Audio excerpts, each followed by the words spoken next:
Put mashed potato in grated bottled gourd, salt to taste. 2 tablespoons Sibu veg cutlet masala. 2-3 chopped chilli, coriander leaves, mix it well. Add soya powder, mix it well. Make a mixture.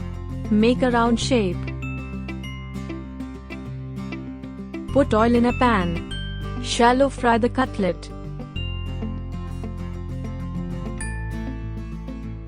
Sprinkle Sibu chaat masala. Sibu cooking tips. How long does gourd take to cook? Boil the chunks for about 20 minutes until they're soft. This typically takes around 20 minutes or so. Help us to serve you better.